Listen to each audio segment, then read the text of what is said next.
સરસ મજાનો સુરત શહેરનો નજારો મિત્રો તમે જોઈ શકો છો। એકદમ હરિયાળું સિટી, ગ્રીન સિટી સુરત શહેર। એકદમ તાપી મૈયાના કાંઠે વસેલું સિટી, ગ્રીન સિટી।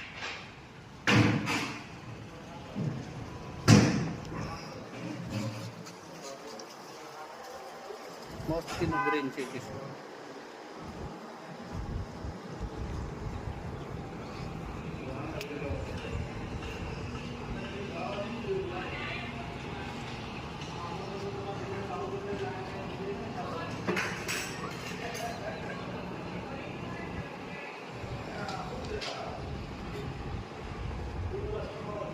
વાતાવરણ પણ મસ્તીનું સુંદર રમણીય, ગ્રીન તાપી મૈયાના કિનારે।